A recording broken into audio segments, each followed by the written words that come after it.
Good evening, everyone, and Happy New Year. Welcome to our first Silicon Valley Clean Energy Authority board meeting for 2021.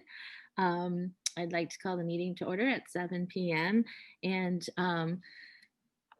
I will be, I guess, starting the meeting, depending on what happens later this evening, but we found ourselves in a situation where, due to term limits, our chair has moved on, and our vice chair is not returning.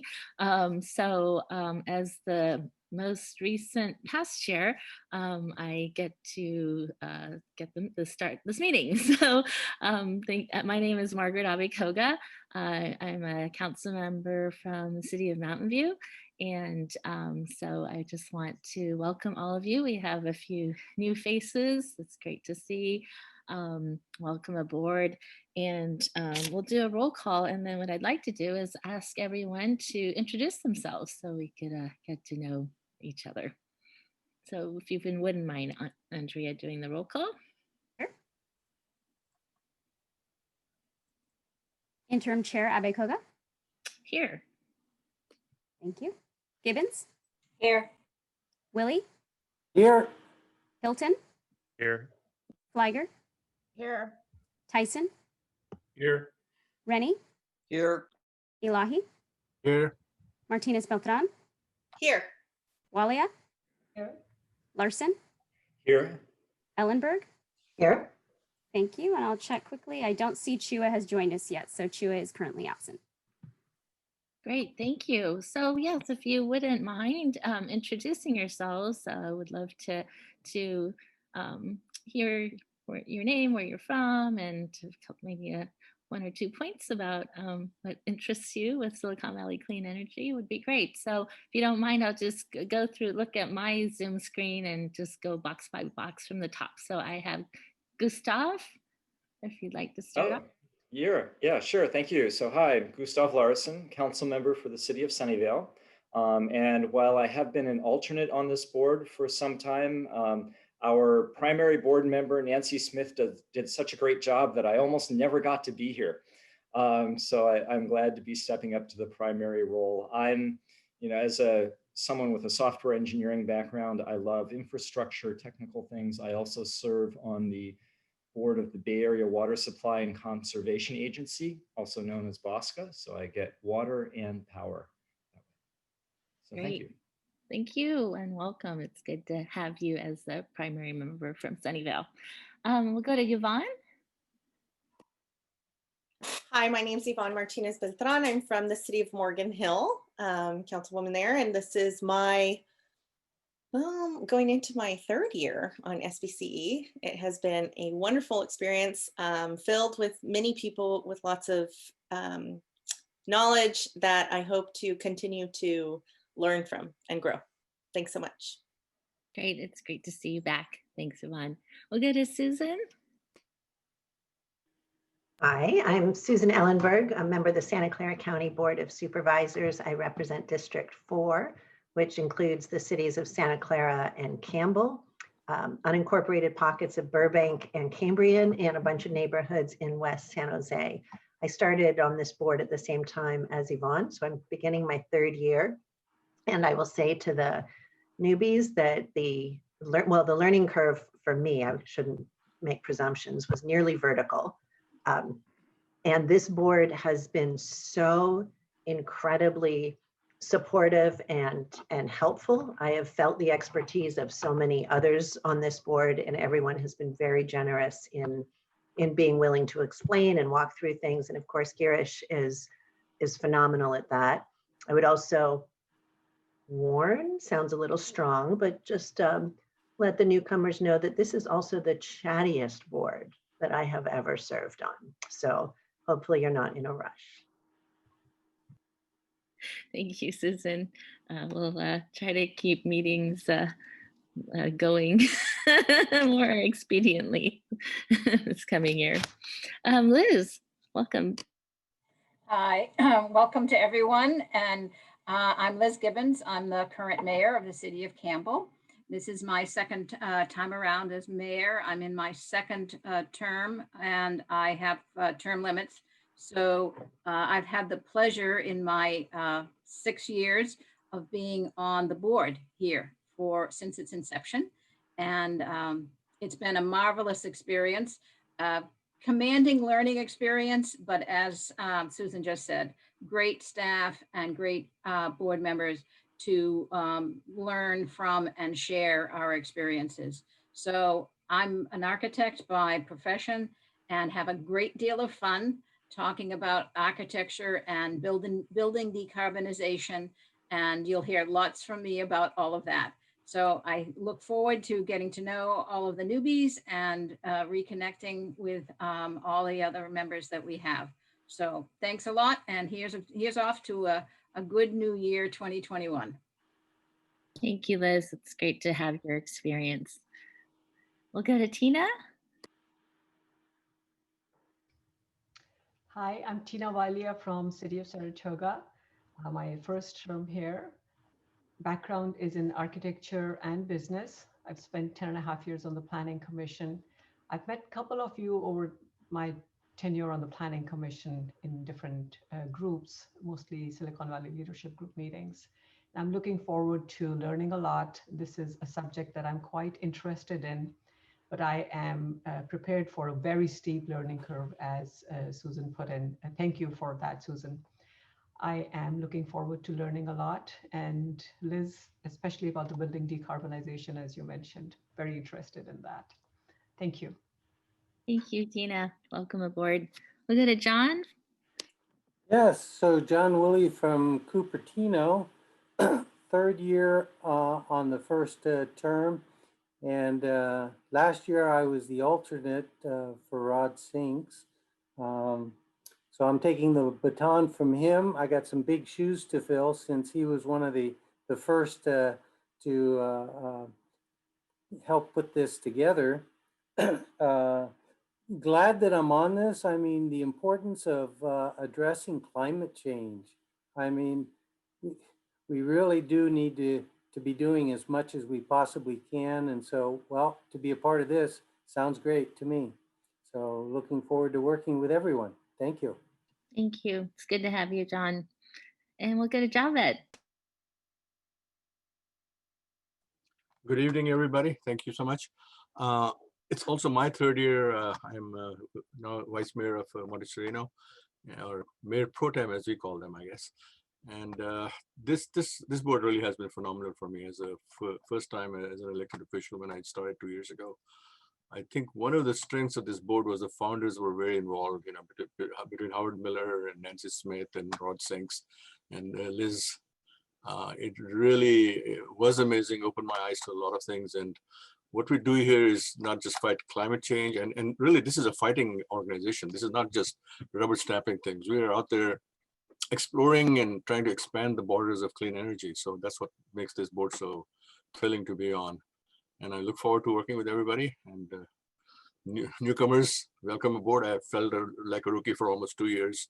I'm probably still a rookie, but I think I look forward to working on this. Thank you. I'd say you're pretty seasoned, Javed. Thanks. Zach, welcome. Hi, everybody.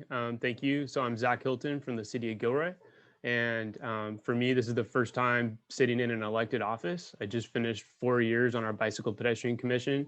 So I have a pretty good extensive history on being an advocate in active transportation and affordable housing, and how climate change plays a part in that, and reducing our carbon footprint. So I'm really interested in bringing back anything that that you all need, that we need as a body, to the city of Gilroy for actions, and vice versa. I hope to bring some actions that we're doing down there and bring those in light up here as well. So I'm happy to be here. Thank you. Thank you. We look forward to your active representation from South County. We'll go to George. Hello, I'm George Tyson. I'm the Vice Mayor of Los Altos Hills. I just finished 2 years there, and I just finished my first year on the Silicon Valley Clean Energy as a director. And my occupation is I develop new pharmaceuticals. I'm a chemical engineer, and my master's thesis was on solar energy storage process. And for years I laughed, oh, that's so 1979, but it's kind of came back. And if you ever wonder, I actually understand how heat pumps work. Great. Well, now we know who to go to for that. Thanks, George. We'll go to Rob.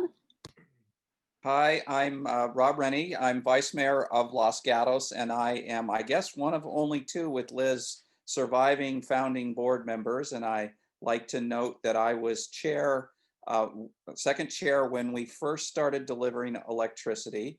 I am an engineer by training and 25 years in the industry.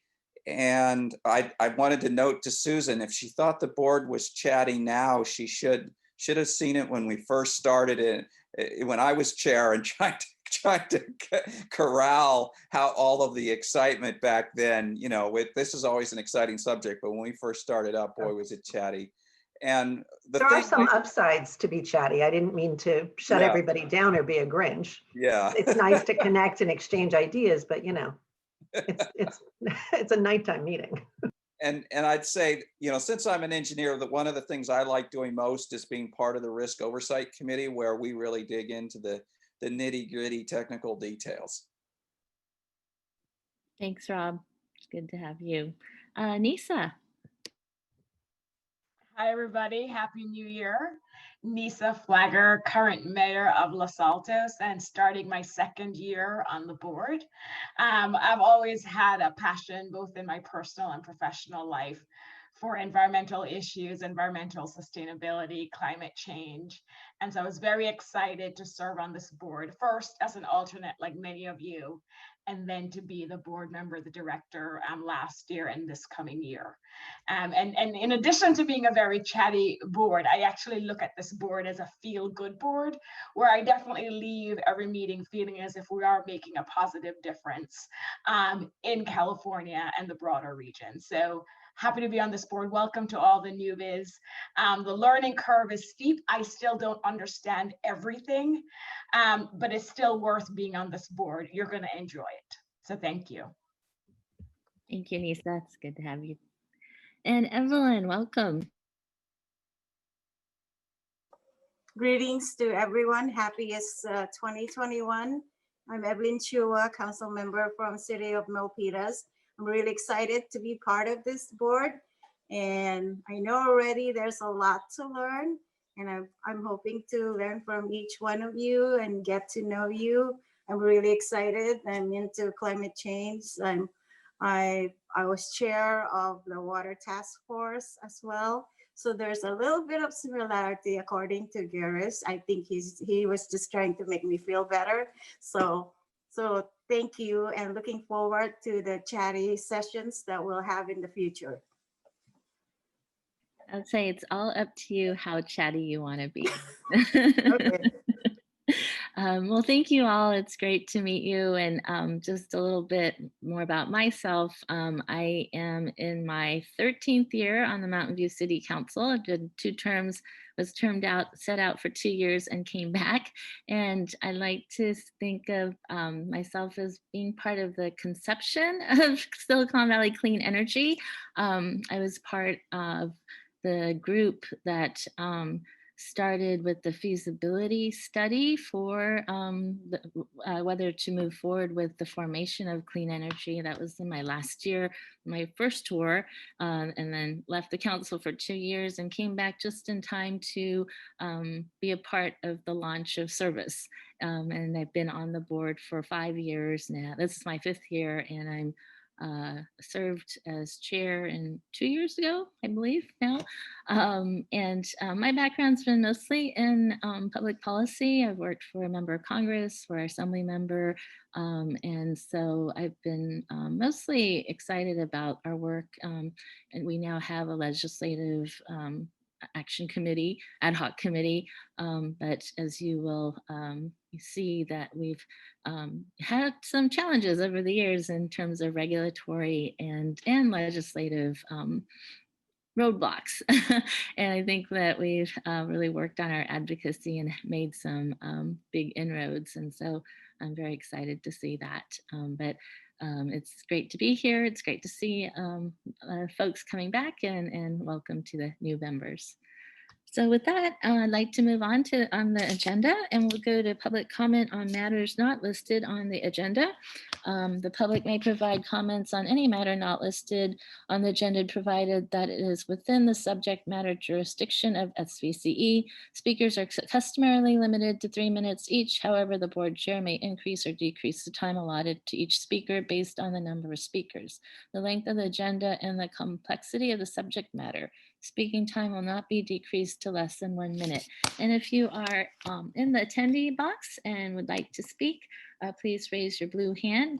And if you are on the phone, I believe it's *9 that you can press to also be put in queue. And we'll start with Bruce Carney. Welcome. If you can unmute yourself, please.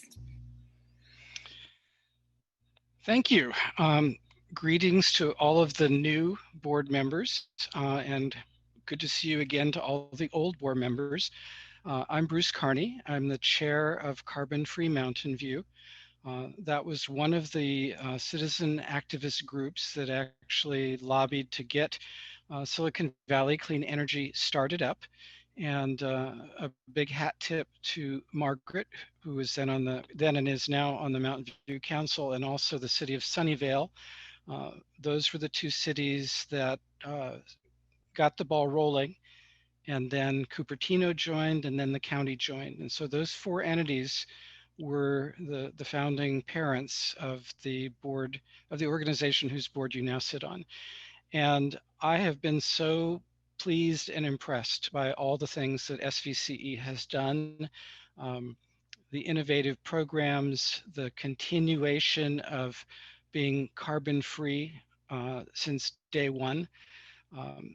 These are leading the CCA industry around California, and California CCAs lead the rest of the United States. So you and your predecessors have done marvelous things, and I am one of the most frequent attendees at these virtual board meetings, and I was a near constant attendee at the in-person board meetings, which I hope will resume sometime in this year. But I just wanted to let those of you who are new in particular know that there are so many environmentalists like myself, so many different organizations, Mothers Out Front, 350.org, that look to your board for its leadership.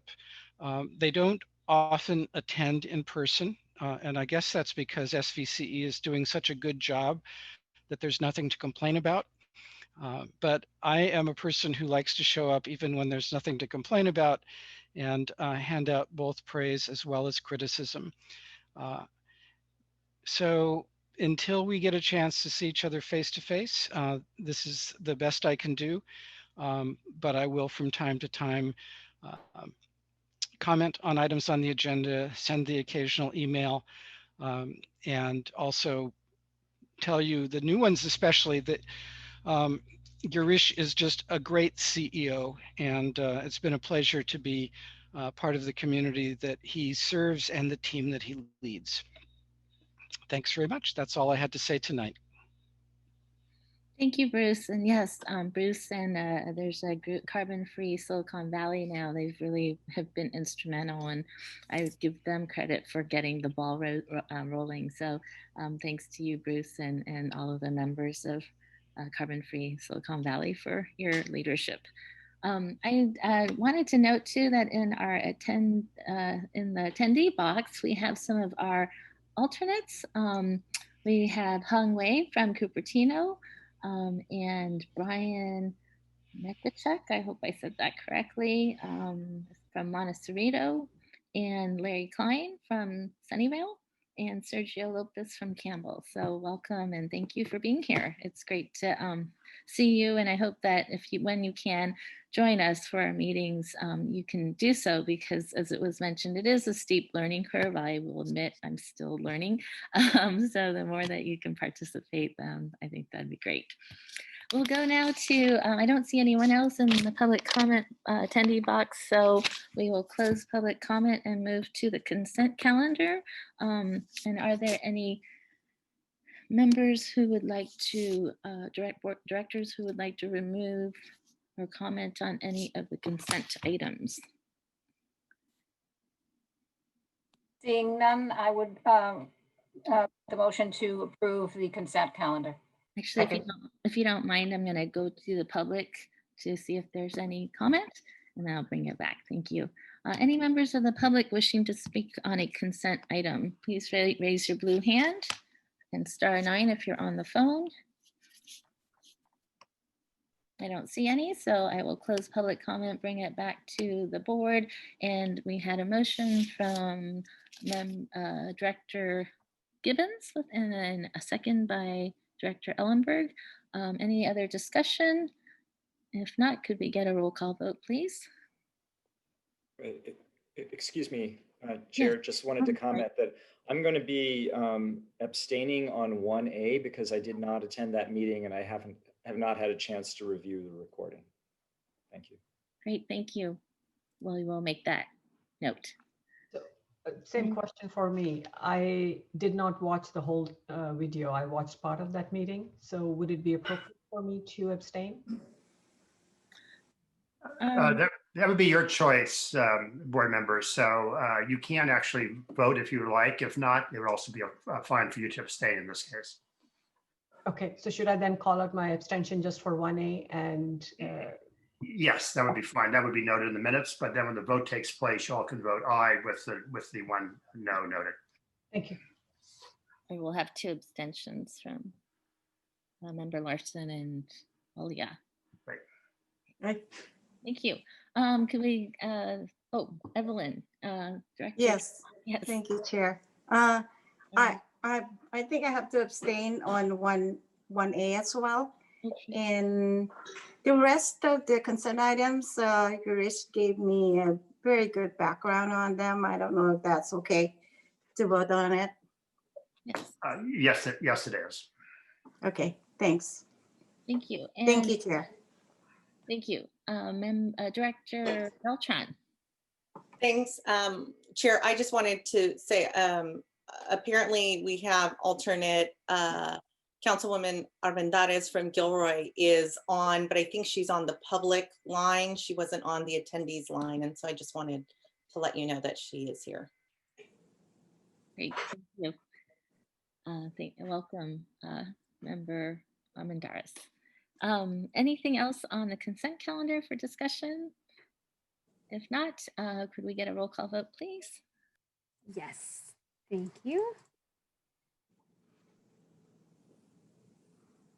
Excuse me, just a moment. Interim Chair Abakoga. Aye. Gibbons. Aye.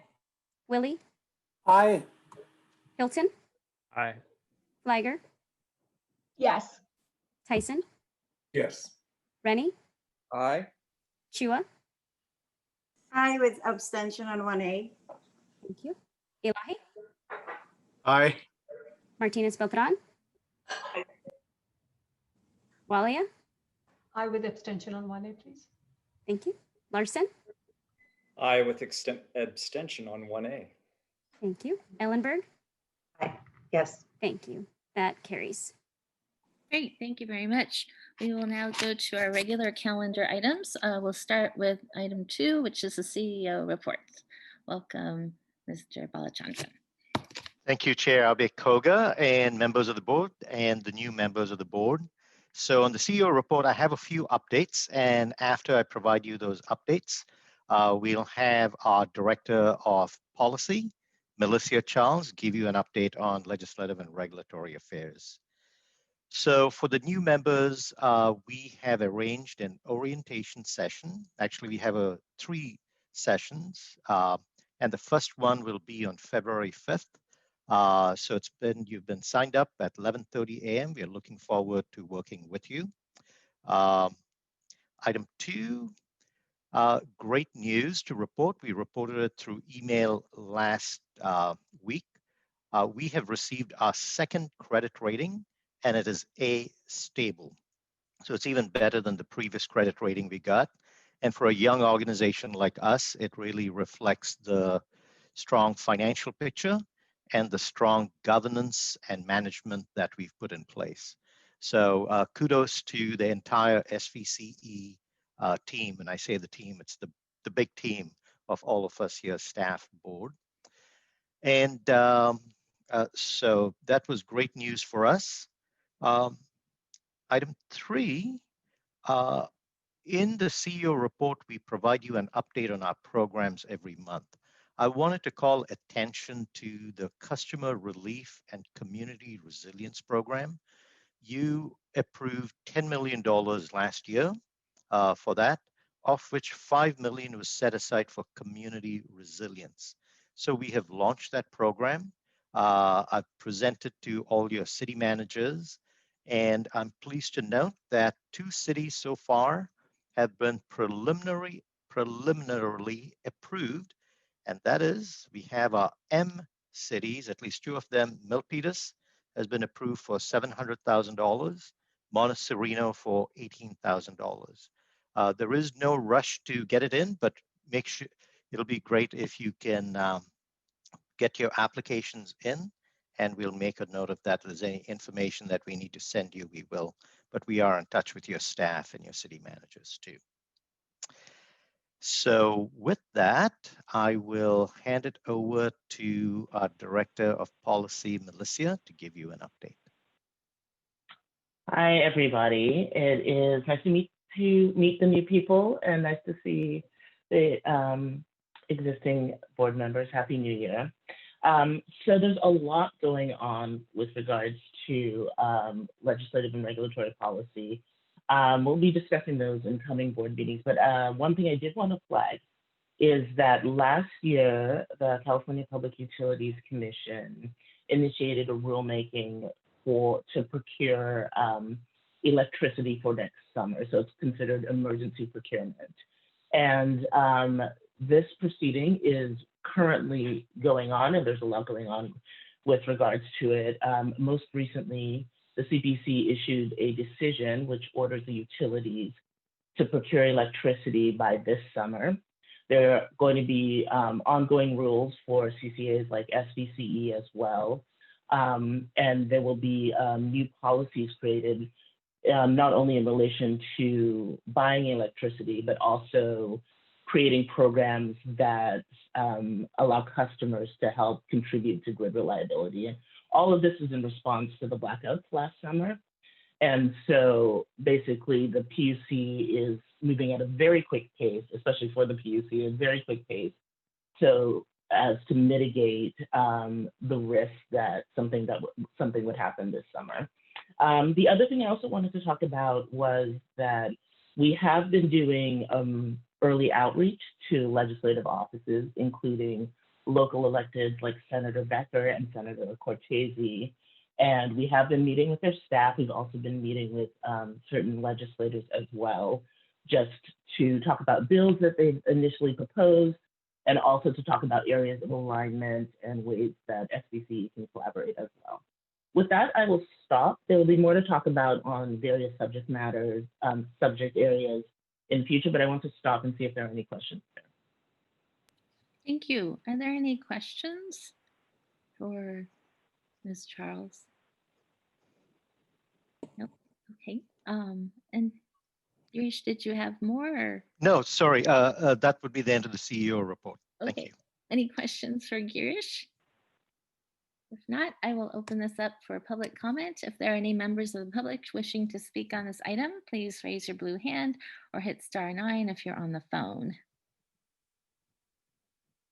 I don't see any hands, so I'll close public comment. And this is an information item, so we will move on to the next item. Item 3 is election of the chair and vice chair for the board for 2021.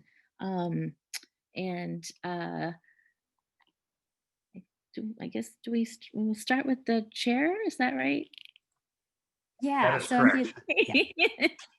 Okay, great.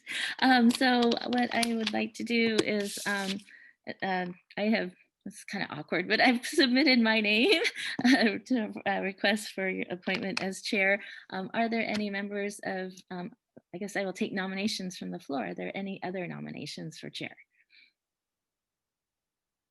I don't see any. So then I will open this up to the public, I believe.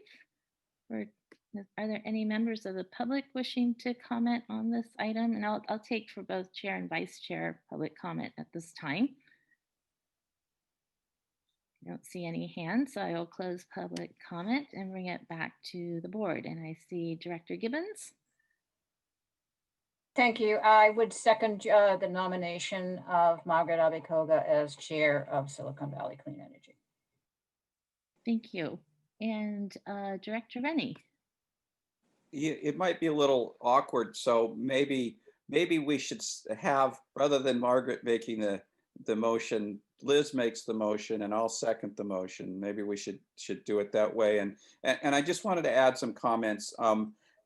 This would be Margaret's second time, and I'm definitely one of those people for fairness and giving everybody their chance. But kind of given, and I think Liz would be fine as chair, but I see she's prefer to start as vice chair, and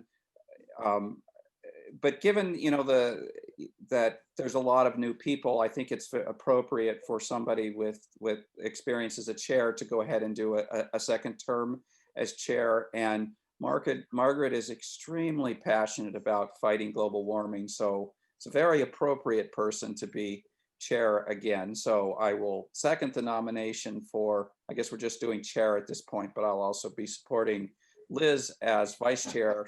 She's certainly ready to be chair or vice chair for all the years that she's been working on this. Thank you so much, Director Rennie. Any other discussion? I'll endorse what Rob has been saying. I mean, my first year, Margaret was chair, and I found that she was doing a great job as chair, running the meetings very smoothly. So great that you volunteered to do it again, and totally in support. Thank you. Any other comments, discussion? And yes, so thank you for the nomination, Director Gibbons, and the second, Director Rennie. And if not, can we get a roll call vote, please? Yes, thank you. Gibbons? Yes. Willie? Aye. Hilton? Aye. Flagger? Yes. Tyson? Yes. Rennie? Yes. Chua? Aye. Elahi? Yes. Martinez Beltran? Yes. Abekoga? Aye. Walia? Aye. Larson? Aye. Ellenberg? Yes. Thank you. That motion carries unanimously. Thank you so much, and thank you all for your vote of confidence. I appreciate the opportunity, and I don't mean to be greedy. I didn't intend to have a second shot at this, but we were in this situation where, yeah, we are trying to do succession planning, but that didn't quite work out at this time. But I appreciate the opportunity, and we'll look forward to working with all of you and hopefully building that succession for leadership in years to come. So thank you very much. We will now go to the election of the vice chair, and we have a letter of interest from Director Gibbons. Are there any other nominations from the floor? Well, I guess I'll second or It would be the nomination. Vice chair. Yeah, I would second Liz Gibbons for the nomination as director. And I'll second it. Great. So we'll have Director Elahi as the motion maker and seconded by Director Flagler. Any other nominations? Any other discussion? If not, could we get a roll call vote, please?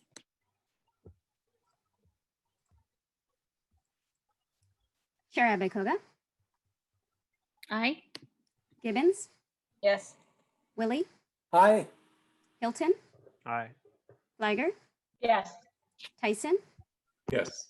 Rennie? Yes. Chua? Yes. Elahi? Yes. Martinez Beltran? Yes. Walia? Yes. Larson, Aye. Ellenberg. Yes. Thank you. The motion carries unanimously. Congratulations, Vice Chair Gibbons. Thank you, everyone. It's a delight to be working with Margaret. We've had a long-standing relationship and successes on the board with many of you. And I look forward to a great year with lots of new energy and wonderful things ahead of the organization. So thank you. Thank you, and look forward to working with you too, Director Gibbons, or I'm sorry, Vice Chair Gibbons. We'll go on to item 4, the appointment of directors for the executive committee for 2021. And we had asked members for their letters of interest as well for the executive committee. And I believe we received interest from Director Elahi, Director Flagor, Vice Chair Gibbons, myself, and is it Director Tyson? Correct. Great. Is there anyone else interested in the executive committee? I'm going to go to the public. Is there any public comment on this item? If so, please raise your blue hand if you're in the attendee box and hit *9 if you're on the phone. I don't see any, so we'll close public comment, bring it back to the board, and I'm will be happy to entertain discussion, and if not, a motion. Move approval of the executive committee as presented. Thank you. And Second from Rob. so motion by Director Ellenberg and second by Director Rennie. Any other discussion on this? If not, could we get a roll call vote, please? Chair Abekoga. Aye. Vice Chair Gibbons. Aye. Willie. Aye. Hilton. Aye. Flagger.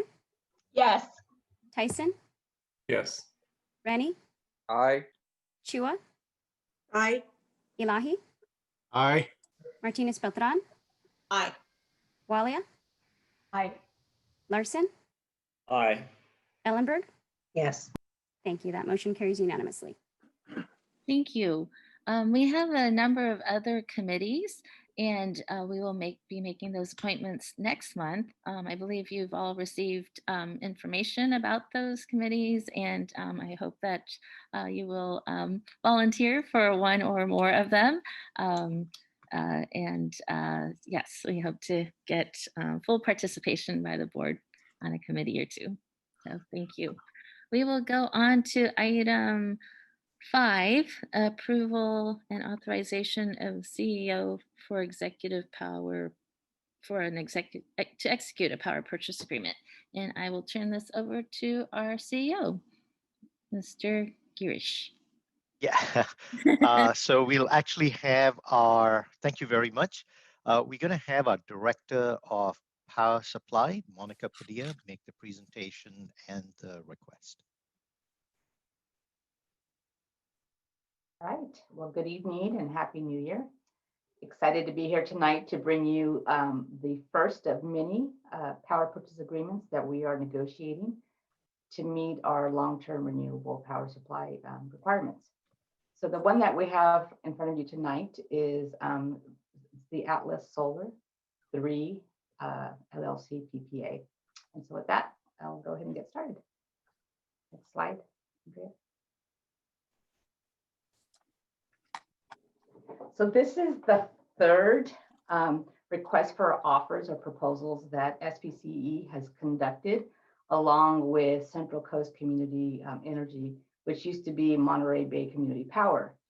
So when we issue these requests for proposals or offers, it's usually about an annual process from when we issue the RFO to when we get contracts negotiated and approved by the board.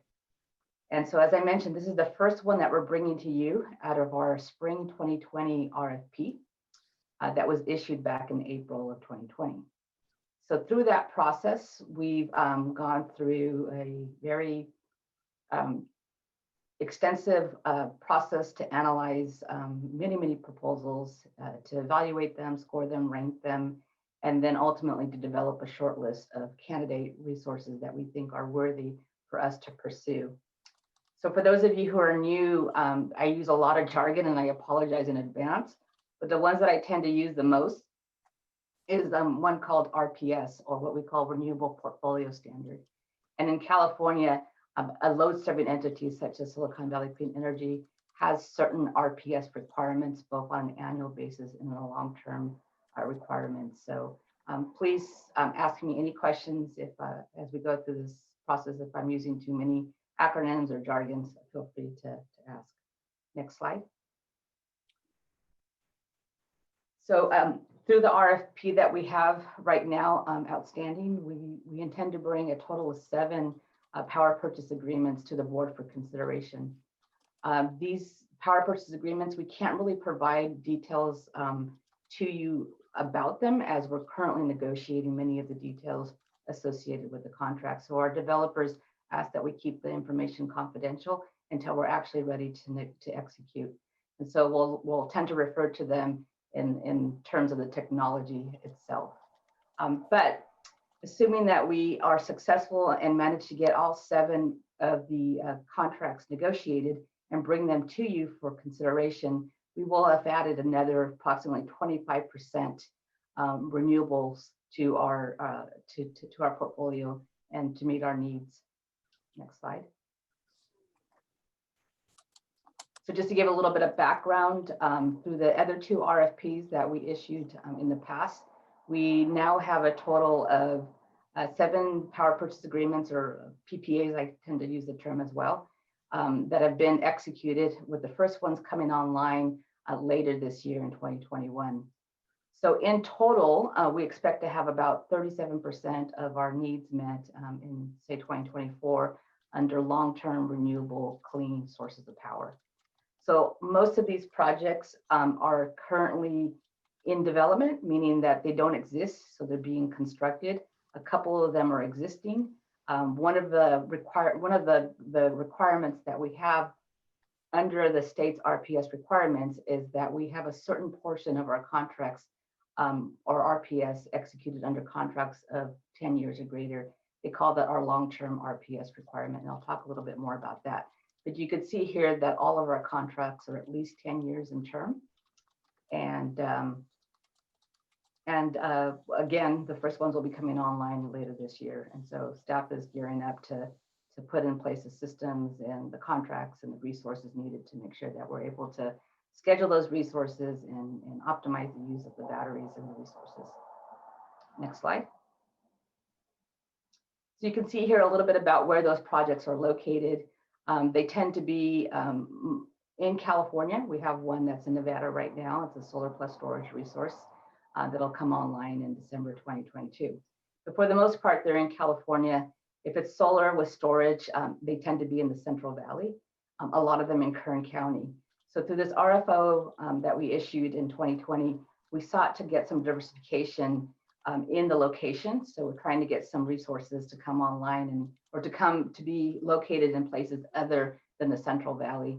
The Central Valley is a very popular place for solar, especially because land is cheap and solar tends to be plentiful versus other parts of the state. So the project that we're bringing tonight, though, is a project that would be out of state and so not located in the Central Valley. So it meets a little bit of our diversification criteria. Next slide. So that's the Atlas Solar PPA. It is a new solar build project. It's considered a bucket 1 or a PCC 1 renewable energy. That's kind of the gold standard of renewable portfolio standard resources.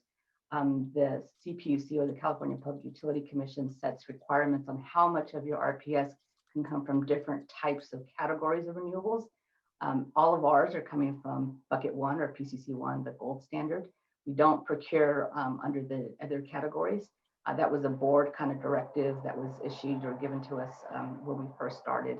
And then, so our goal is to build new projects and to have them be the highest quality of products.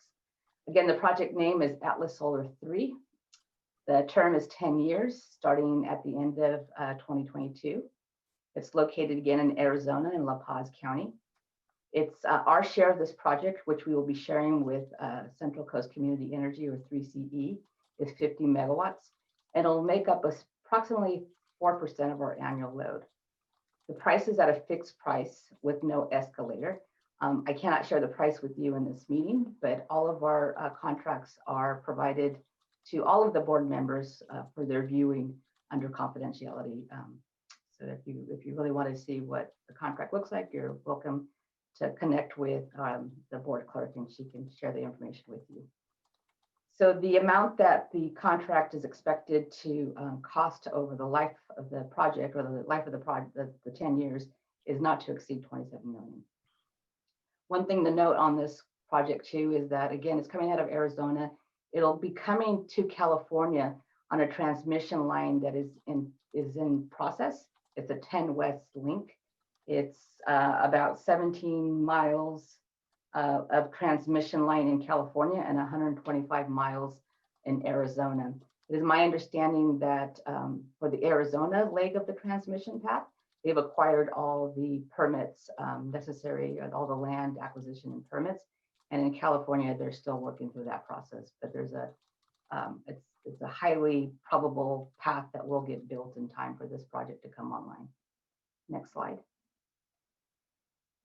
So when all is said and done with this particular resource, how it meets our compliance requirements. Again, we will use it to meet both our annual requirements, which for 2021, right now it's about 36% RPS, and it climbs about 2 to 3% on an annual basis.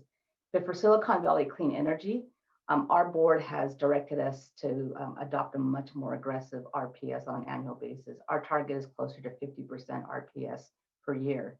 So this resource will help us meet that 50% requirement when added to the other resources that we have and some short-term products that we'll have to buy. But as far as a long-term state mandate, the requirement is that 65% of the RPS for a particular compliance period be contracted for with long-term resources of 10 years or greater.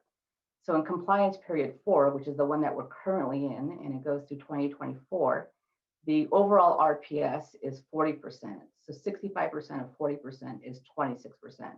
So at a minimum, we have to demonstrate by the end of compliance period 4 that we've committed to at least 26% of our load from long-term RPS resources.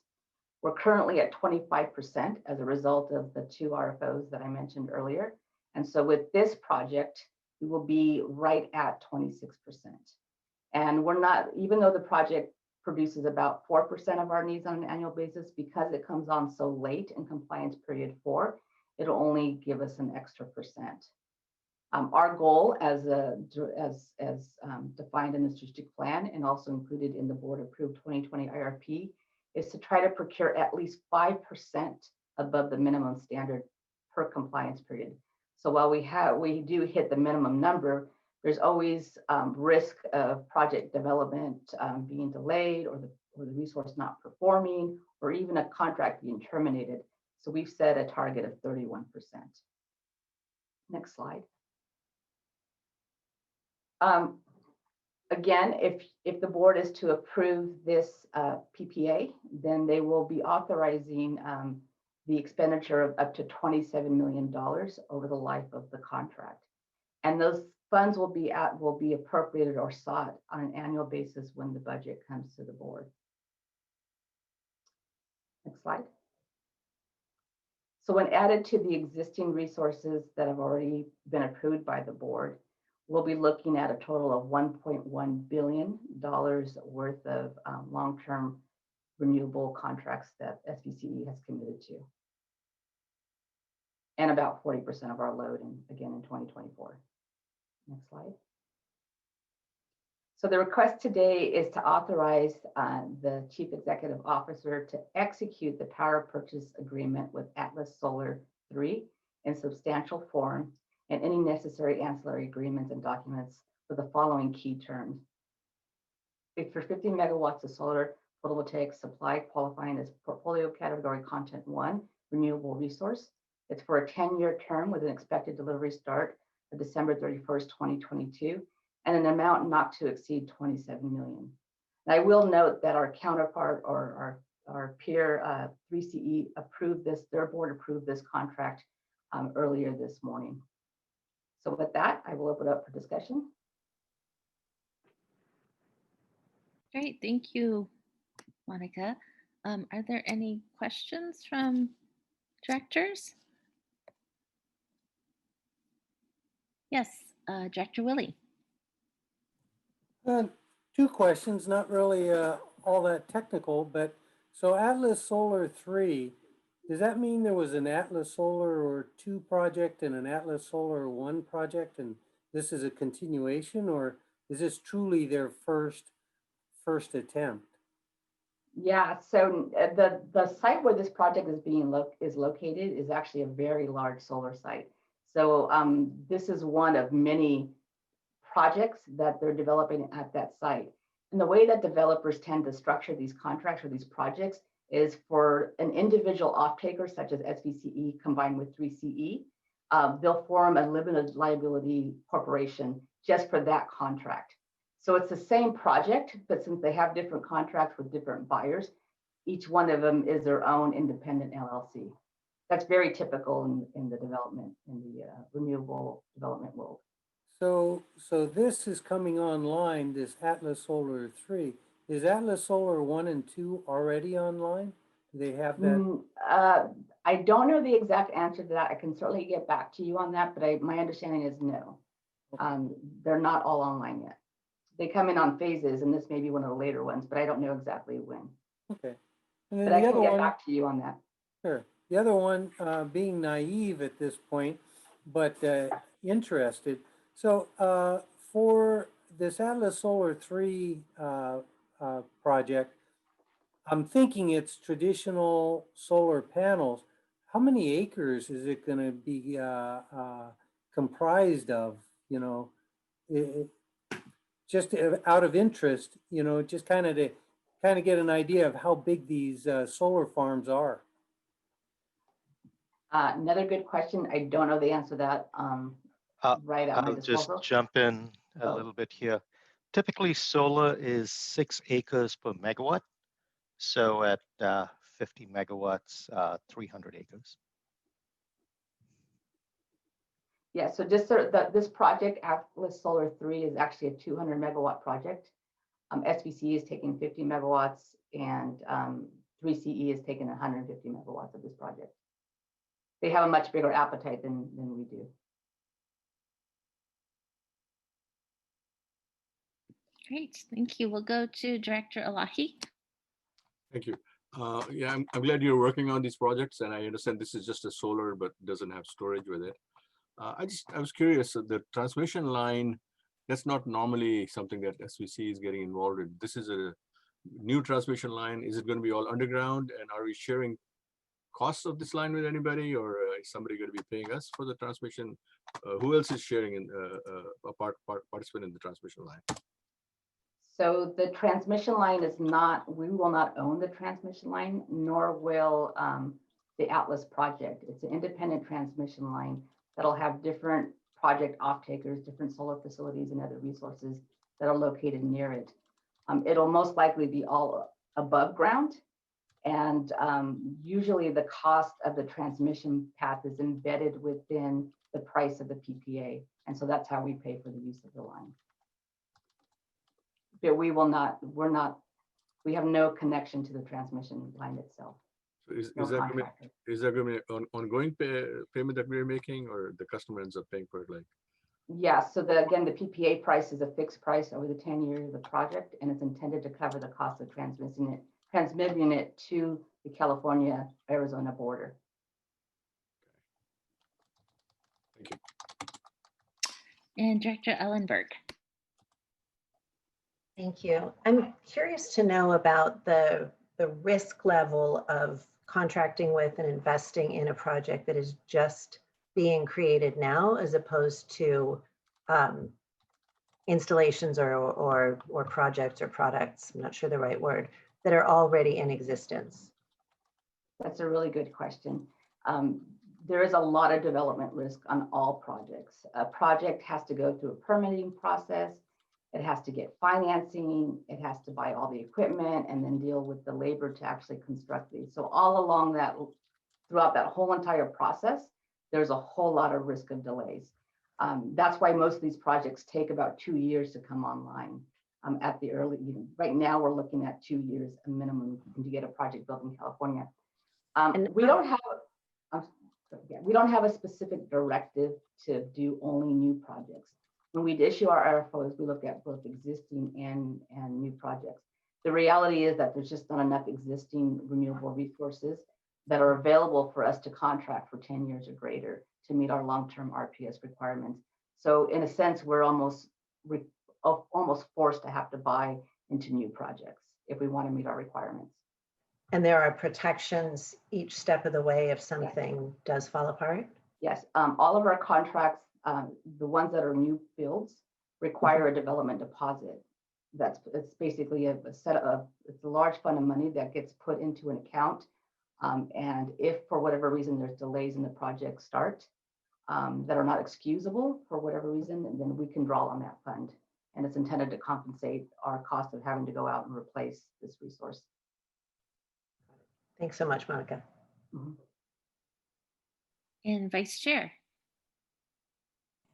I just kind of wanted to elaborate on that. When you're on the Oversight Committee, a lot of the detail of these type of agreements comes across. And one thing I wanted to mention is in the list of the 7 projects that we are looking to negotiate with on this RFP, you probably went through 30 or 40 submissions to the RFP and have been working through all these kind of details and what the risks are, what the reality is, storage, no storage. That's the part of the robust review that staff makes of any RFP proposal. Yes. Yeah, it's not uncommon to get hundreds of proposals to one of our RFPs. And so we're bringing to you what we believe to be the best of that batch. Thanks, Liz. Thank you. That piece was helpful also.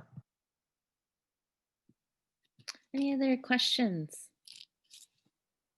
If not, I will open this up for public comment. If there are any members of the public wishing to comment on this item, please raise your blue hand if you're in the attendee box and *9 if you're on the phone. And we have Bruce Carney. Please unmute yourself to speak. Thank you very much, Chair. Before I retired, I worked for several years in the solar industry, both for Solar City, which is a residential and commercial installation company, and for a company called Skyline Solar that manufactured solar equipment. And one of the things that I found is commonly not understood is the really beneficial economics of large-scale desert solar compared to rooftop solar here in the Bay Area. So, just as a simple example, the solar panels on my roof, if somehow could be magically moved to Arizona and put on a single axis tracking system so that they rotated throughout the day following the course of the sun, those exact same panels would produce about 35 to 50% more energy by being in a sunnier location and by being tracked instead of just pointed in one direction and never moving. That's one of the reasons why CCAs that are trying to keep their rates low and raise the fraction of their energy that comes from renewable solar resources look for sunny locations and look for large-scale projects where single-axis tracking makes sense. Now, Monica didn't say single-axis tracking, but I'm just assuming that's the case because that's just what happens with about 80% of utility-scale solar. The question I have for Monica actually has to do with recent changes to the federal investment tax credit for solar. Right around the end of the year, when the Senate and the House finally agreed on the, I guess it was $1.3 trillion bailout, there was actually some good news for the solar industry in terms of slowing the phase out of tax credits. And I'm wondering if the terms of the contract that you're working on, this this project were finalized before the tax credit phase out was extended? Or is it possible that the terms can be renegotiated based on the lower taxes that the operator of the system will be paying as a result of that change to federal law?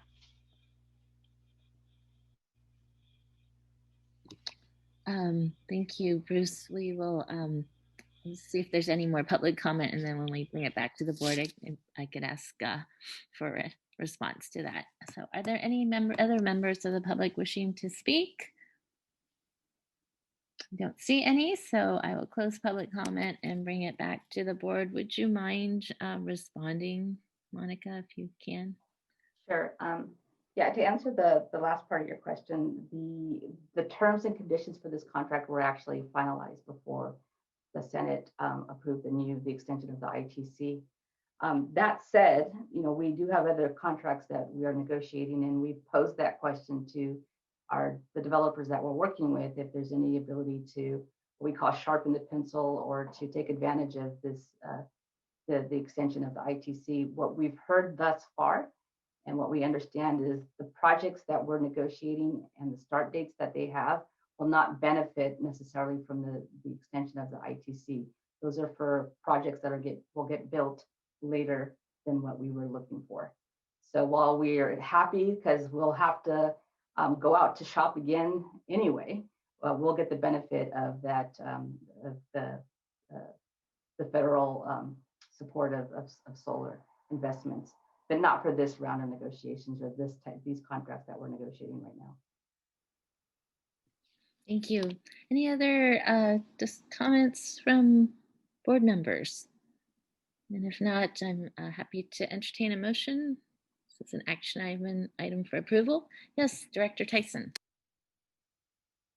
Sorry, I was a little slow on the uptick. No, just a comment. I know most people, and we have so many new people, we generally like to get solar projects that come with storage. And I understand from the staff that this was an exceptionally good price, and that's made this particularly thing attractive. But as you're aware of all of the concerns about the durability or resiliency of alternative energy, many of our projects in the future will have storage associated with them. Thank you. Thank you. Any other comments? Not happy to entertain a motion. Move approval. Thank of you. the recommended action. Thank you, Director Ellenberg. And is there a second? Second. Director Tyson, thank you for your second. Any other discussion? If not, can we get a roll call vote, please? Chair Abikoga. Aye. Vice Chair Gibbons. Aye. Willie. Aye. Hilton. Aye. Flagger. Yes. Tyson. Yes. Rennie. Aye. Shua. Aye. Elahi. Aye. Martinez Beltran. Aye. Walia.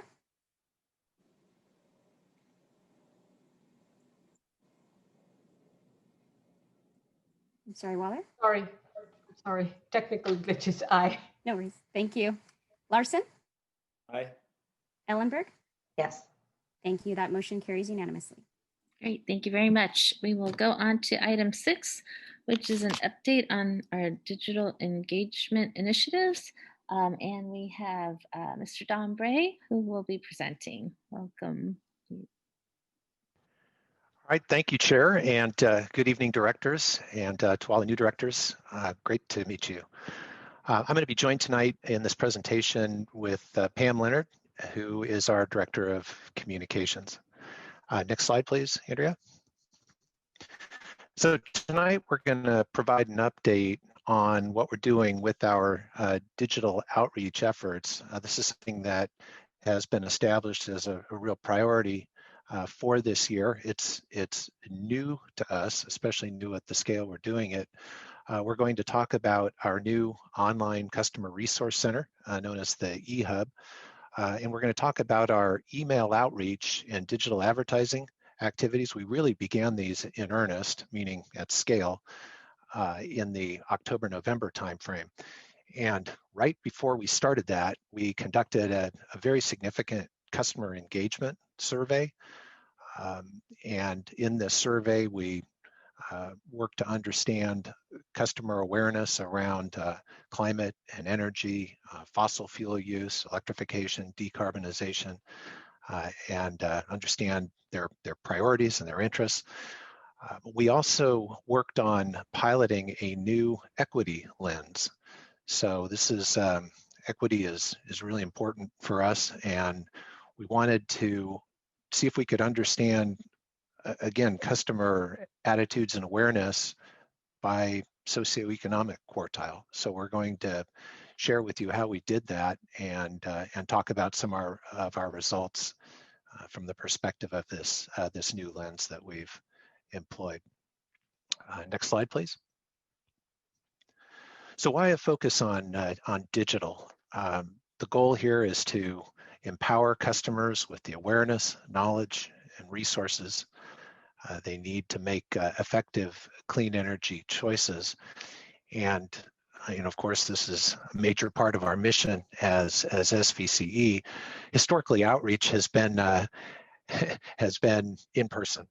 We've done a lot of events, many hours spent tabling at countless farmers markets and community events.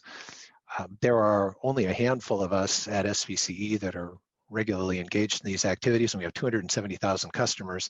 So clearly this isn't really a scalable approach, and moving to digital really allows us to reach out and touch a lot of our customers on a regular basis and present them with content that's really relevant to what we're doing. So we're very much in the lead among CCAs on this, and we're learning a ton as we go, and we're gonna share where we are with this tonight.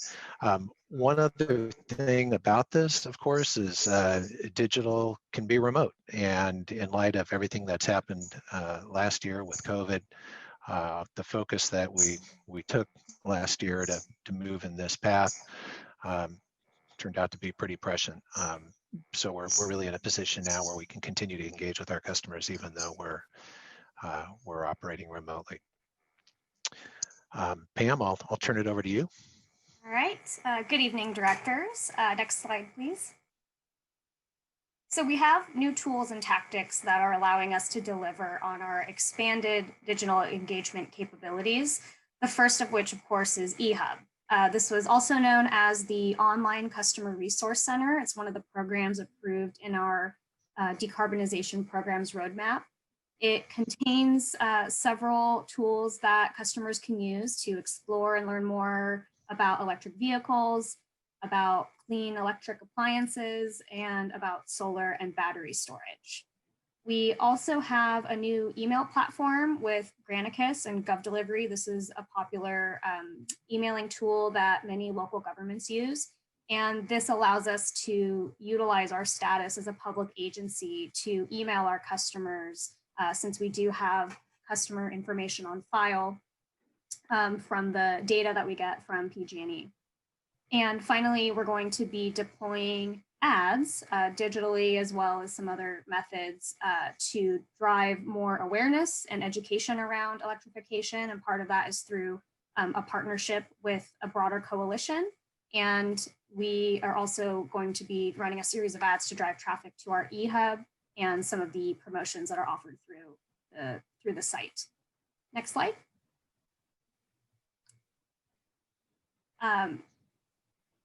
So we have these goals identified in our strategic plan, the measures in how we are going to be driving traffic to these new resources that we've put up, how many visitors we'd like to get there. And for the emailing that we're going to be doing, these campaigns we're going to be calendaring out for the remainder of the year and have them tied to useful, timely information for our customers that we are able to do a lot of segmenting with these emails so that we're delivering relevant content for people. An example, of course, would be highlighting the tools to learn more about battery storage as we're entering the next public safety power shutoff season next fall. Next slide. Through the Appliances Assistant, which is part of one of the eHub tools, we are following what's considered an industry best practice to increase customer engagement by offering product promotions. These are discounts on energy efficient items.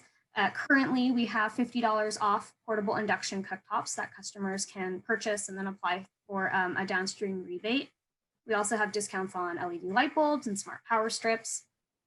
And we're starting small. This is our first time endeavoring through this type of work and kinds of offers for our customers. And so we're starting small, and we're going to learn and grow and then be able to expand to more strategic electrification items in the future.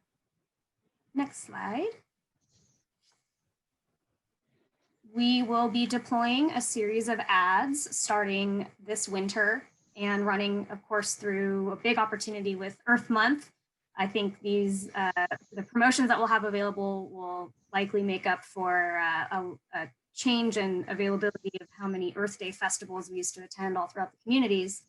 So we're looking forward to really using this method to reach customers where they are, reach them in the languages that they speak, and capture their attention, inspire them to learn more about electrification, and then drive them to our resources with the eHub. And we're going to be using this opportunity to really elevate education around the benefits of all electric appliances, EVs, and the other clean technologies. Next slide. So we are also a funding partner for the Building Decarbonization Coalition's Switches On campaign.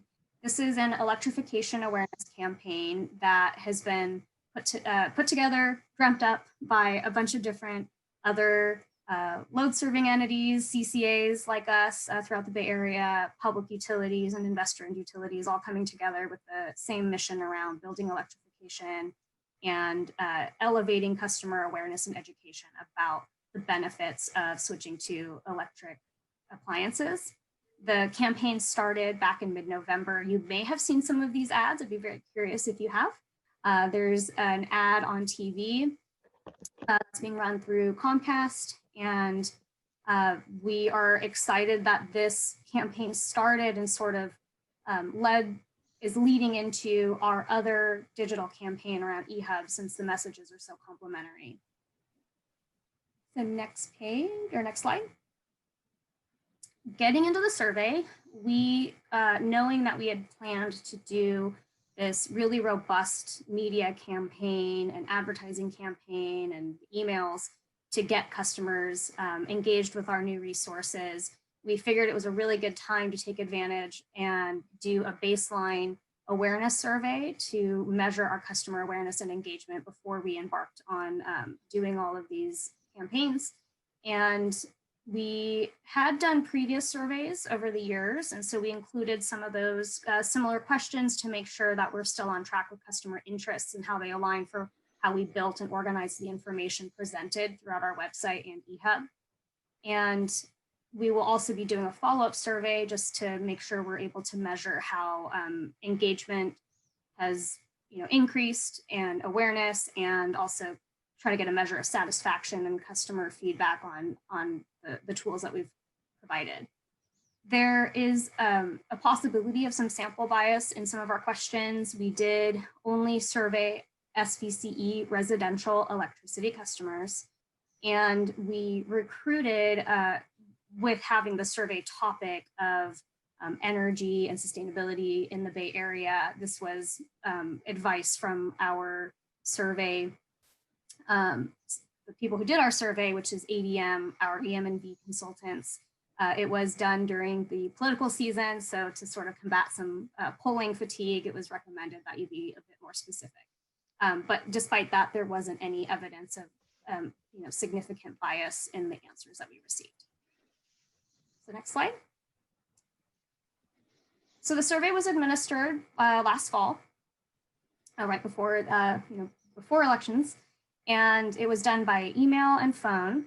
We had 653 responses, and the area where this survey really differs from past surveys is that instead of being a geographic or just like a portion of each member community, we utilized SEVI. This is a socioeconomic vulnerability index. And you can see here the categories that are used to measure SEVI. And the use of SEVI came from an equity and access project that was led by the DCARB team. And it was an effort to define or decide how SVCE would define equity within our service area. And it was recommended as a default indicator because it's a comparative measure that arranges census tracts along a continuum. And this is compared to other indicators that are popular or used more commonly for state programs. And those other indicators are categorical measures. A customer either qualifies or they don't. And so examples of those other indicators that are common that we see are whether or not a customer participates in a low-income rate discount program like CARE or FIRA, or if they're in a disadvantaged community as defined by CalEnviroscreen, a tool that looks at pollution vulnerability. And because of this, we think that we're able to really just better identify the nuances and the differences in what sorts of different, you can see poverty level, different considerations, viewpoints, access to resources that customers have in our community. And if we go to the next slide, this is a look at how our communities, our service territory are broken down into these different SEVI quartiles.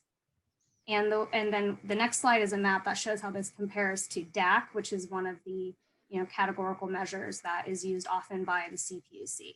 I do want to note, though, that the use of SEVI has been proposed in some CPUC's upcoming affordability framework.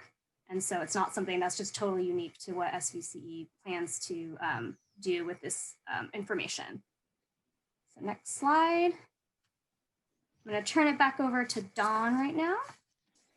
All right, so in terms of the topics we addressed, as I mentioned earlier, we covered a lot of questions around electrification, decarbonization, fossil fuel use, and the like. We also really wanted to understand demographics, and we wanted to look at demographics relative to this SEVI quartiling approach that we took. In the survey, we did get responses just about exactly 25% each for each of the 4 quartiles. So we're certain that we have a good representation across the socioeconomic spectrum of results. I'm going to go through and talk about results relative to the topics that are identified here. I'm going to move very quickly and try and go through all of this, and then we can wrap up with some questions. So bear with me as I go through these. Next slide, please.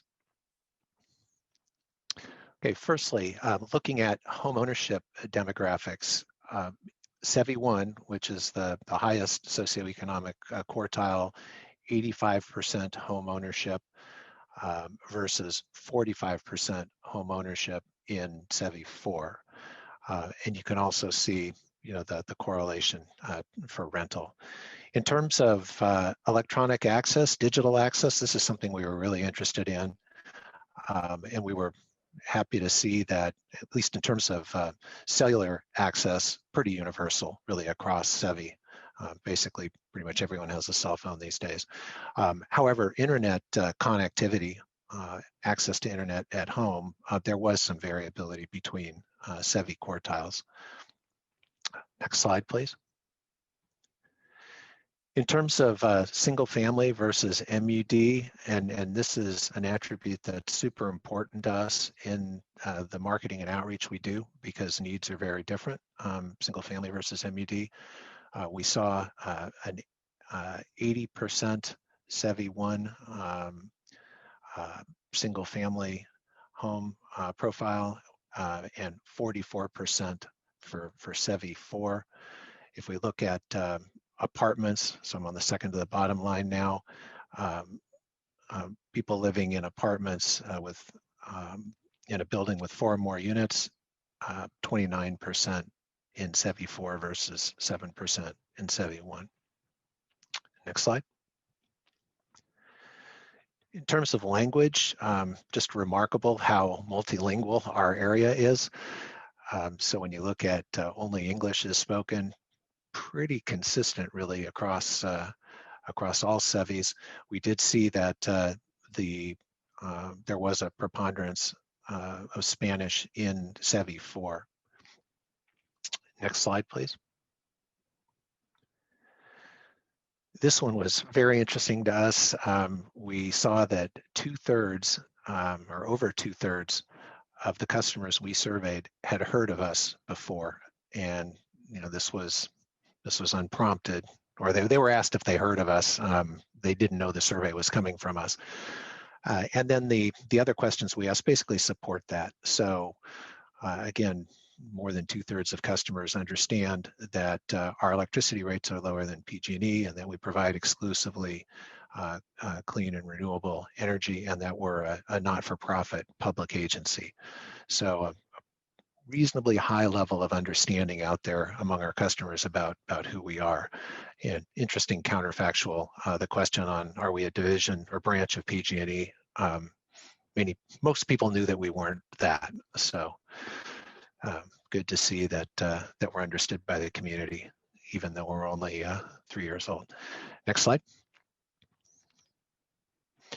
In terms of customer awareness of our programs, again, an interesting distribution by SEVI here. Middle line there, 30% of SEVI 4 respondents knew about our on-bill credits for COVID relief efforts. And again, for the new directors here, we provided bill credits to our CARE-FERA customers of $100 mid last year, and we did direct outreach and mailings on that. So we certainly see that represented in this result. And then on the bottom line, 26% of SEVI 1 residents had heard about our involvement with all electric building codes.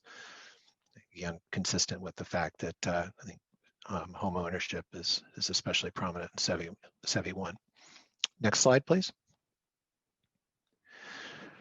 In terms of what customers value, this is an important thing for us to always remember. Stable rates and clean power are what come to the top of the list. And this was really universal across SEVIs. Next slide. So this was an interesting one too. Lots of concern out there, pretty much universally, around climate change, and a reasonable degree of understanding around the connection with fossil fuels. But in terms of how people are thinking about this in their day-to-day lives and what they're looking to do, there was a breakout here across SEVI. So just an interesting thing for us to be aware of. Next slide. This one's a good news, bad news story. People do understand that natural gas is a fossil fuel, but so the result there, over 80%. But in terms of natural gas as a clean energy source, nearly 50% believe it's clean. So we've got some work to do in terms of educating people around moving off of natural gas to clean electricity. Next slide. More than half of the respondents surveyed wish they'd had more time, or that they have more time for environmental action. So high degree of interest. It's a matter of meeting these customers with offers that are, easy to execute, things they can do quickly to to help make an impact. And this response here is really consistent with other feedback that we've gotten through surveys over the last few years. And I think it was one of the reasons why our subscription rate as SVC, we're at 96% participation is so high, because it's a relatively easy thing to do to participate and take service from SVCE. So as we think about our offerings and our education and our engagement, thinking about ways to make this as easy as possible for our customers. Next slide. So in terms of what customers want to learn more about by SEVI, everyone's interested in saving energy and lowering their bill, and the interest was particularly strong in SEVI 4. We also saw a lot of interest in SEVI 4 for learning more about public assistance programs. So good information here for us. Next slide. Pretty universal view that electric vehicles are good for the environment, but significantly lower understanding of all electric heating technologies and whether they're better for the environment or not.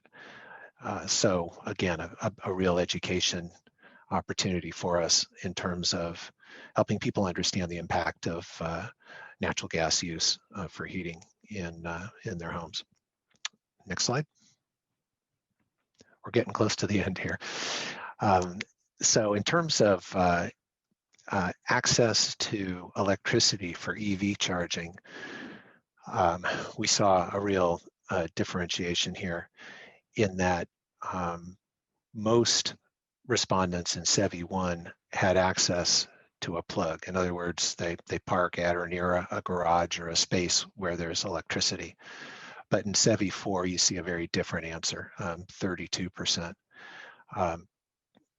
We saw this and recognized it in our in our joint action plan for vehicle electrification, and it's something we're really continuing to wrestle with, and I think will for a while, which is how to get more EV charging into multifamily developments. Next slide, please.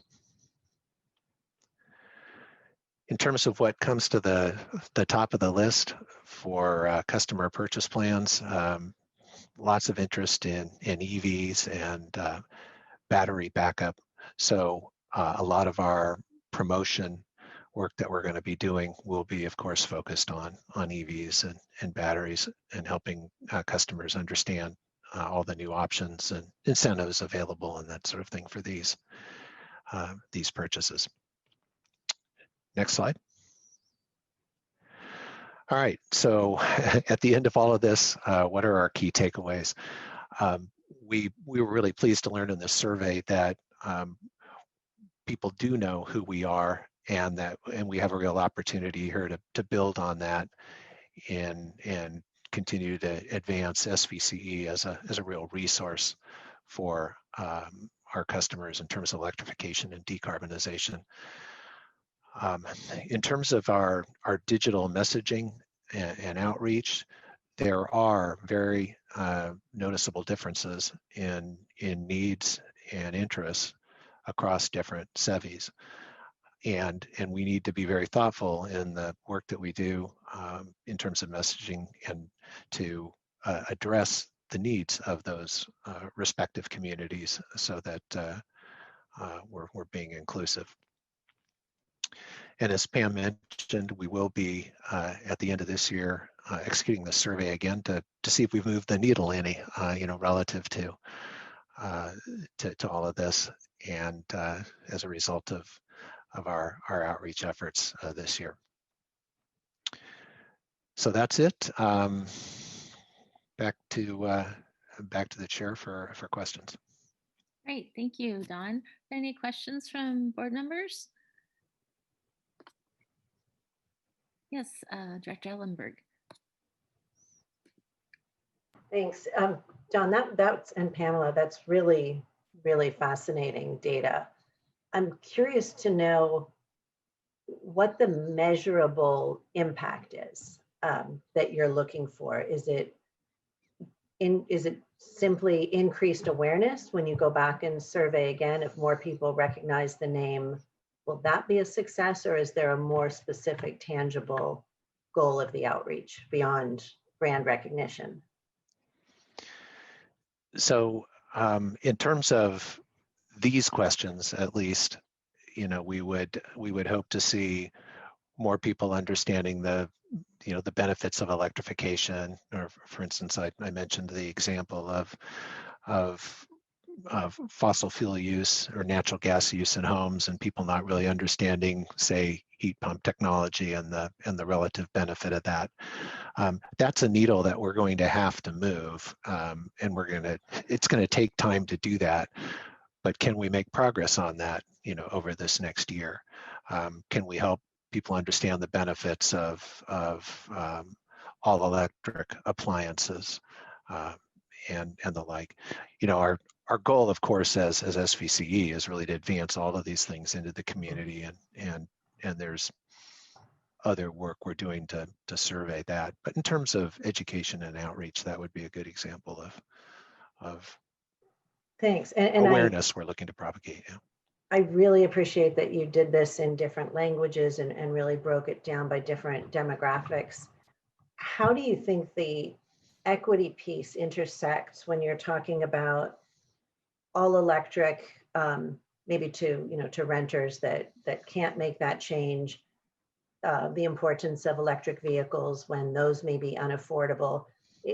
There are times when the desire for equity and the sustainability pieces and the clean environmental pieces come into conflict with each other. And has there been conversation about how any of that might be addressed?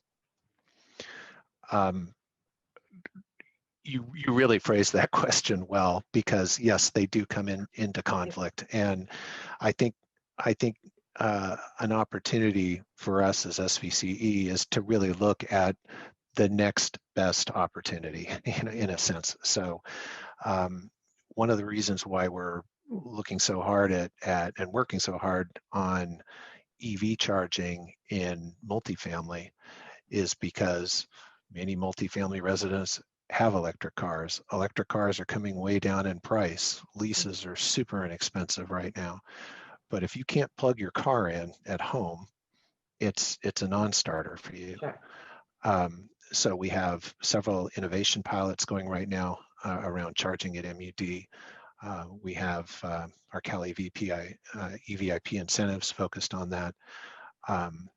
But coming back to your question, I think looking at what we're doing by SEVI really will help us think about where are the best opportunities in these different quartiles to really make a difference. If we're spending another buck, how do we get the most value for that in terms of value for our customer and decarbonization? I'm really so pleased that this organization is taking this challenge seriously and really looking to make meaningful change that is accessible to everyone across all of the various spectrums. So thanks again for the really interesting report. Thank you. Director Alahi? Thank you. Yeah, I mean, this is really amazing. The work you're doing, it's really phenomenal, and it's a very, very complicated project. And I know you've sent out some questions and received some answers, and I think that'll keep developing and you learn much more. Just to be clear, or Silicon Valley is not really selling any product. There's going to be people who produce the product you're advertising the product, but they'll be marketing it and taking care of all the issues that come with selling and servicing product. Is that correct? Yes. Yes. Okay. And do we get a cut out of that, or how do we, are we giving them free promotions? So through our online store and through our solar plus storage concierge service,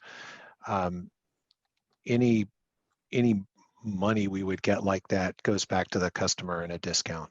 So we're not making money. We're providing that value back to the customer in terms of an incentive. So a customer that, for instance, gets a solar plus storage system through Pick My Solar, which is our solar assistant online site.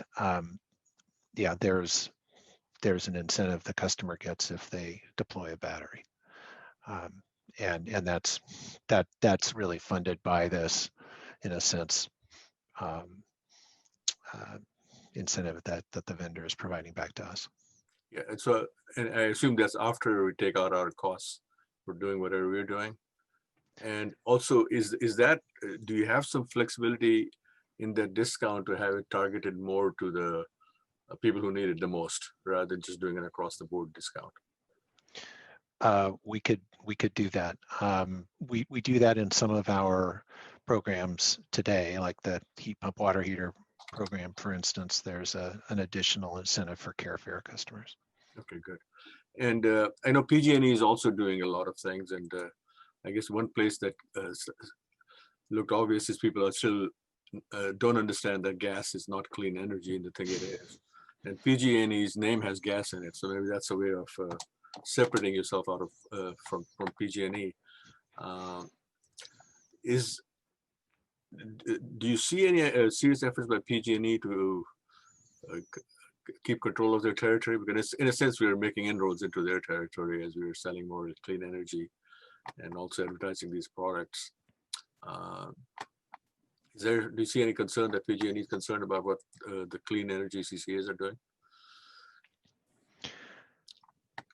You know, I think as it relates to certainly advancing electrification, we've seen support actually from PG&E, and you know, we saw this in the REACH code effort. They were on record supporting codes that advance electrification in buildings. They certainly support the advancement of electric vehicles. That's new business for them. In terms of, you know, business they may lose on the gas side, at least we haven't been running into that directly. We've been more seeing it in terms of support actually for electrification. And I guess the next step is basically the REACH Codes 2 project, where you're trying to make better use of electricity in new buildings and other efforts which will probably come through. Because I think the effort in the SEVI-4, and by the way, that SEVI word should be added to your cheat sheet of all the different codes that you have, so that I mean the real effort is, you know, on these SEVI-4s, it's really landlords, people who own the buildings. And I don't know if you're able to communicate directly with them, because if you're communicating with the tenants, they're not able to do much. But if you're able to get hold of the landlords and offer them some incentives, I mean, there are buildings, and they may be in SEVI-1 areas, but townhomes where, you know, there are gated communities where parking lots could have energy charges, but they don't, because it's difficult for each tenant to try to find, or it might even be a condo owner. So I don't know how much access do you have to those landlords so that you can directly target. So yeah, as we speak, we are executing a project called the Future Fit EV Assist, and we are reaching out directly to 300 multifamily properties, to offering a free service for design of electric vehicle charging installation. So this is part of our EV joint action plan, and again, we're focusing very significantly on MUD. It's a tough nut. I think, you know, eventually we're probably going to need some help ordinance wise. Well, that's what I was going to suggest. I mean, maybe you can send that information to the cities, and we can pass it on, you know, to our constituents and let them know this is available. Great, thank you so much. Good job. Keep it going. Thank you. Thank you, Vice Chair Gibbons. Thank you. Again, very good information. I mean, really to the heart of what we're trying to do, which is do more. We're trying to decarbonize our environment, not just simply decarbonize power. So this is a great, I'm going to say, relook at where we've come from. And we know that we have to change the hearts and minds of our customers, and this really helps us pinpoint it. And I just wanted to say that in my city, the planning department and the building department are now aware of and actively promoting our charging station options and the helps that are available through Silicon Valley Clean Energy. And we approved a large multifamily project a year and a half ago, and they are redesigning the parking lot to accommodate charging stations. So lots of good things are happening because we are getting the information out. And for my city, getting it out to the planning department and the building department has been very effective. So thank you for that. And the eHub, I also look at as another in hearts and minds, you know, of people looking for even light bulbs and the power cords. Those are things that can be of value to everybody. And they're a subtle, small way of helping people understand how electricity can be cost effective. Particularly, I've always felt very strongly about low-income families. They have to pay a lot of money for rent, but they also pay high utility bills. And what we're doing is helping them reduce their utility bills. So I consider that a very strong incentive and success about what we're talking here in terms of SEVI. So I really appreciate everything that this information brings to us, and I see how it can really help us going forward. So thanks, Pam and Dawn, very much. Thank you. And Director Schweigler? Thank you. And let me echo what has already been said. This was a well done survey. I mean, there's just so much data and information here. We could spend a whole meeting just going through each slide and discussing the data. I mean, as I looked at each slide, I had questions, but obviously we don't have time to do that kind of deep dive. So the only quick question I have, Dawn, has to do with the 653 responses, which is a good sample size. Especially because that was during COVID, and to get that so many people respond to the survey, that's very impressive. I'm curious, I know for the SEVI, the quartile, you said it was evenly distributed, that 653 responders, but I'm curious how that 653 distributes among the different cities, if you have that data. We can get that for you. We did have responses from all cities, but yes, we can get that information for you. I actually thought about including it in the presentation, but we already had a lot of slides, so we'll get that back to you. Thank you. And I had a similar question to Director Elahi about the discounts, and I think you answered it, that it's offered to everybody. It's not just a specific SEVI, for example, SEVI 4, that would qualify for the discount. It's just available to any and everybody, regardless of what quartile you fall within. Yes, and as I mentioned, some of our other programs, like the heat pump water heater program, there is a added incentive for CARE-FIRA customers, so for income qualified customers. So that's not a SEVI thing, but it is certainly an equity thing. Thank you. Thank you. And Director Beltran? Sorry, I had to find my unmute there.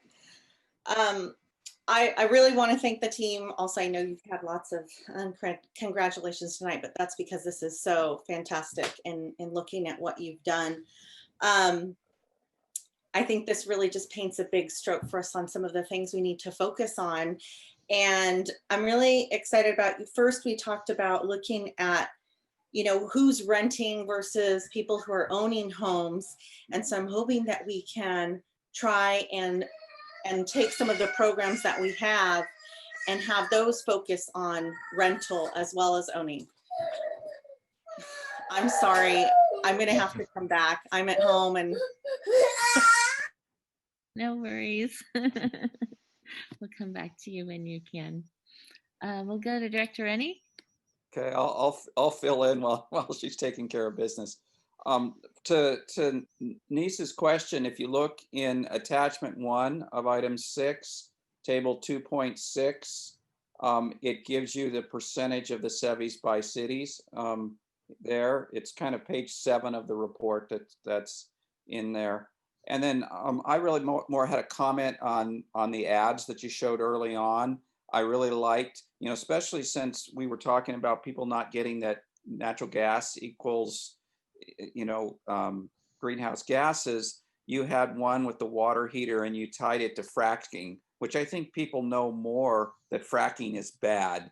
So this idea that if you went to an electric water heater, you were getting away from fracking. So I liked that tying that. And then you had the second ad that tied gas cooktops to bad emissions kind of thing. And I think that's probably people should be even more worried about what they're breathing than the greenhouse gases. So I just wanted to comment that I like those 2 ads, and they kind of address what you've discovered in the survey as a problem, people not getting the tie between their natural gas supply and global warming, basically.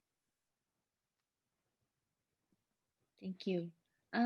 Director Beltran, are you ready to continue or? Yeah, sorry, we had a little bit of an overambitious breakdown. My daughter's very upset. She didn't finish her homework and does not want her teacher to be disappointed tomorrow. So, but we're going to work on that as soon as we're done with this. So no problem.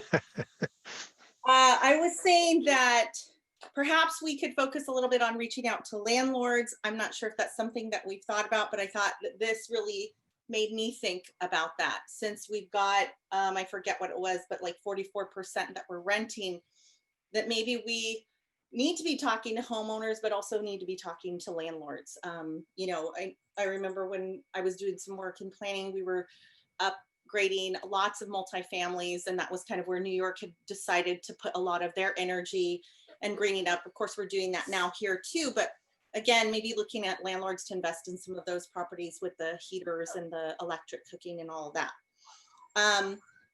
And then it was also really surprising to see that with our English, we were only reaching 55% of our members who are using. And so just wondering, if what we do as far as when we're reaching out, are we reaching out in English and Spanish and other languages, or how do we typically do our outreach now? So maybe we can take that in too. Pam, I'll kick it over to you in a second, but so that response that showed 55%, again, that was English only spoken. Okay. Yeah, so it could be English and other languages. But again, pretty amazing that half of our households have languages other than maybe just English spoken. Pam, do you want to comment on our multilingual outreach? Sure. Yeah. So we always take care to make sure that we provide resources translated in the other top languages spoken within our service area, and we do this using a professional translation firm as opposed to just relying on like an auto Google Translate button. I mean, we do have that for the languages outside of the ones that are above 10% spoken in the household. So the eHub resources, while the vendor tools that we're partnering with are not yet available in other languages, that's on their roadmaps, and we're looking at implementing other languages. The educational information on our site, we do have microsites for all the key information available in Spanish, Chinese, and Vietnamese. And we are partnering with media organizations to deploy ads and information through their channels. And so we'll be doing some targeted ads. We have a carve out in our media budget to make sure that we put out information in other languages too. Okay, that's fantastic. And then the third question that I had was on looking at the home energy improvements, when I forget where in the slide here, but it looked like there were some highlights about where would you like to learn more. And one of the areas, was on home energy improvements. and you had 40% that may be speaking other languages as well. And if we could maybe focus on some of that, I thought that'd be great as also. Okay, good. Thank you. Any other questions from board members? I actually had a couple, and I'll also start and also say my thanks and my appreciation for all of the hard work here. And this is certainly really helpful information. I appreciate the details, and it's seems to be tracking some of the anecdotal chatter that I hear from my community around SVCE, as well as our REACH codes. But as you know, I've been in particular interested and concerned about our REACH codes in light of us requiring the all electric new buildings, and just discovering how that is really working for folks here. But on slide 18, when the last category about, it says support for building codes to encourage all electric new construction. I just wanted to clarify, is that actually people who support it, or what you mentioned, awareness? Is it just people who are aware of the city's REACH codes adoption? I think there's it's the latter. So people being aware of this, and and again, we had teed this up as one of the programs that we were involved with. Had the respondent heard of this before? Okay.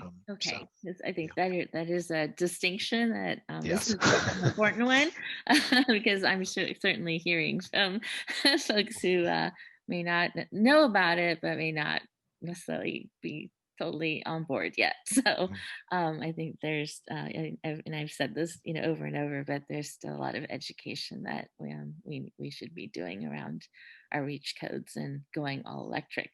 But my other, it's a kind of a question about the future, and then again, we're so involved with policy. I find it actually, we had a situation as a user. Our water heater broke down during the holidays, and I told my husband, go check out eHub. So he did, because we wanted to go electric, but he found it rather challenging to get the information he needed to be able to do the switch. And then when we actually found a contractor to come in and do the replacement, where he was very, very really kind of negative about going electric and talking about the difficulties and, just all of the issues around electric. And so that made me think about, I know that we have that workforce training certification program coming up, but there still seems to just be a need for more understanding and then more folks who are signed up to ready to go to do these changes for the homeowners or the apartment owners when they're ready to do it. So I guess that's just a bit of commentary, but question about making our eHub more robust, and maybe even just making it more like user friendly, like just for the average person, a place to go to just from like step one, how do you make that change, and having like a step-by-step direction, perhaps, a direction description, so that it does get easier, or it is easier for folks to use it, was my thought. I don't know if that makes sense, or if you have thoughts on that. But yeah, we're continuing to collect a lot of feedback. We have had a few sessions with our community advocates that have been very helpful.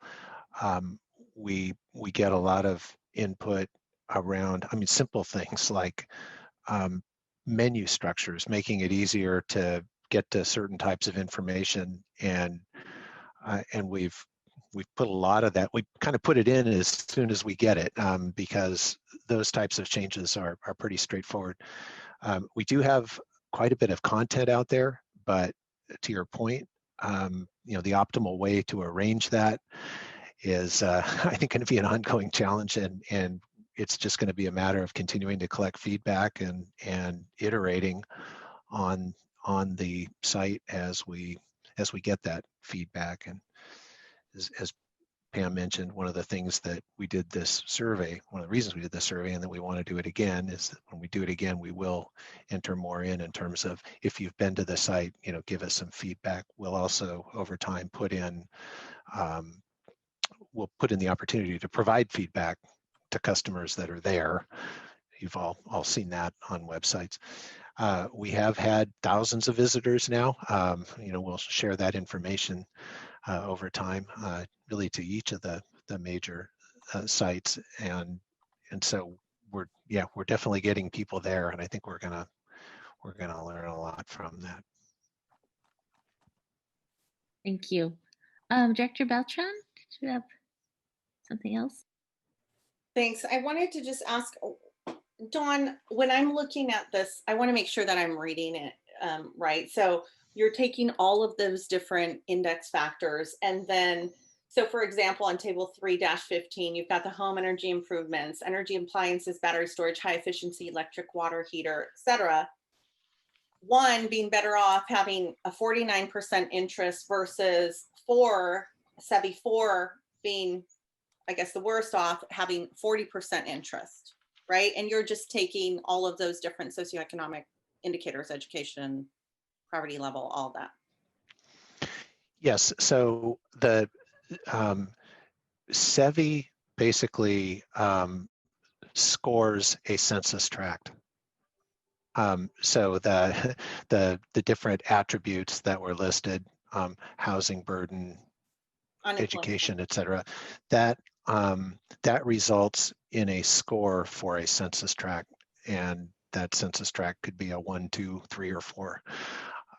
And then we work to survey customers in those 4 different groupings of census tracts to produce this result. Okay, great. So that's great. That's what I wanted to know. And then when we also were talking about the workforce training, do we have vendors that are providing that speak different languages? So, well, so the workforce training is still in process. We haven't delivered that yet. We're expecting that will be an April timeframe. In terms of vendors that we're working with, say in our heat pump water heater program, sort of back to Director or Chair Abe Koga's comments, when we started the heat pump water heater program, there were few, if any, contractors out there that were really familiar with the technology. And yeah, if you talk to a plumber, they typically try to talk you out of it. Hey, you know, let's put in a gas one like the one you had it before, you know. So we were starting very much at square one. But in doing that first 100 heat pump water heaters, you know, as part of that program, which just finished, by the way, we involved probably 25 different contractors, and they're all listed on our website. It's actually a pretty good resource now for people that are looking for a contractor that's familiar with the technology. To directly answer your question, I'm not aware of you know, how many of those you know, can operate in different languages. If somebody speaks Chinese, for example, and they're interested in doing this, would they be able to say, you know, I'd like somebody who speaks Chinese, so that they could effectively communicate as they're, you know, upgrading their water heater or whatever it is? And maybe we can just look at that and see if there's. It's a good suggestion. We could, you know, this list is being of contractors is being consulted quite a bit, you know, by customers who are part of our second heat pump water heater program, and by others that are looking at this. So yeah, maybe there would be a way to enter in a column, if you will, of kind of languages supported by the contractor. Okay. So we'll make a note of that. Okay, very good. Thank you. Thank you. Good point. I'm going to open this up for public comment. If there are any members of the public wishing to speak on this item and you're in the attendee box, please raise your blue hand. And if you're on the phone, please hit *9. I don't see any hands up, so I will close public comment. This was a discussion item, so nothing to vote on. Are there any further comments from board members? I don't see any, so we will close this item. Thank you very much. Thank you, Dawn. Thank you.